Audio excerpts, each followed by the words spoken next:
आखिर क्यों ये कहानी। रागिनी अपने पति से यही कहती थी कि आखिर क्यों आप इस बात को मानने के लिए तैयार नहीं हो, जबकि मैं आपको बार बार यही बता रही हूँ कि यही सही है, पर आप सुनते नहीं हैं। रागिनी अपने पति से बहुत प्यार करती है।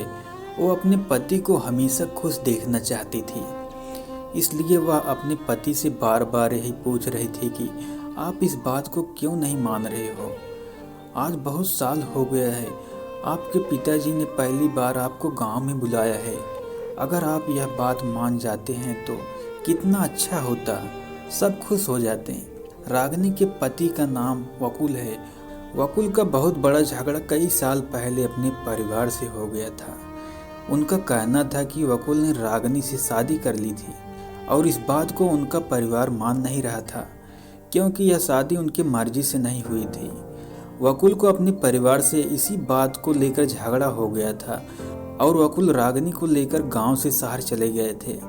वकुल की मां ने वकुल से बात भी की, पर वकुल के पिता नहीं माने और वकुल को अब बहुत साल शहर में हो गया। यही कारण था कि आज वकुल को उसके पिता अपने गांव में बुला रहे थे और वकुल रागिनी की बात नहीं मान रहा, क्योंकि उसे बहुत ही बातें सुनकर घर से निकाला गया था। अब वकुल का गुस्सा भी कम नहीं था, जो कि बहुत साल पहले यह बात हुई थी। वकुल का मन भी नहीं कह रहा था। वकुल ने अपनी पत्नी रागिनी से कहा कि मैं तुम्हें बार बार कह चुका हूँ कि मैं अब वापस नहीं जाऊँगा। तुम इस बात को क्यों नहीं मानती हो? क्या तुम्हें पता नहीं है कि हमारे साथ क्या हुआ था? अब वापस जाने के लिए क्यों कह रही हो? अगर उन्हें चिंता होती तो वह इतने साल में पूछते, पर ऐसा नहीं है।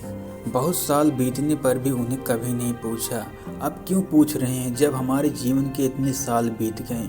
अब उनको हमारी याद आई, जबकि उन्हें कुछ दिन बाद ही बुला लेना चाहिए था, पर ऐसा नहीं है। इसलिए मुझे तुम्हारी बात मानने के लिए मेरा मन नहीं कह रहा है। अब रागिनी को भी समझ नहीं आ रहा था कि क्या किया जाए। वो तो बस कह ही सकती थी, इससे ज़्यादा कुछ नहीं हो सकता था। बहुत बार समझाने पर भी वकुल नहीं मान रहे थे। अब क्या करें? फिर रागिनी ने एक चिट्ठी लिखी।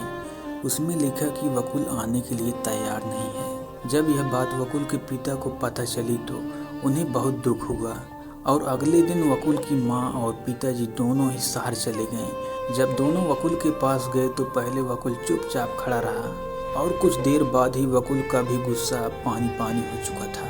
वकुल और उसके पिता दोनों बात कर रहे थे। वकुल की माँ को भी बहुत खुशी हो गई थी, आज उसका बेटा बात कर रहा था। दोस्तों, हम अपनी कोई छोटी गलती से अपने रिश्ते को खो देते हैं और जब एहसास होता है तो बहुत देर हो चुकी होती है।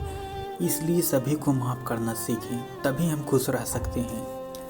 उम्मीद करता हूँ दोस्तों कि यह कहानी आप सभी को काफ़ी पसंद आई होगी। अगर पसंद आई है तो हमारे वीडियो को लाइक करें और हमारे इस चैनल को सब्सक्राइब करें और नोटिफिकेशन बेल को ऑन कर दें, ताकि हमारा फ्यूचर वीडियो का नोटिफिकेशन सबसे पहले आप तक मिले।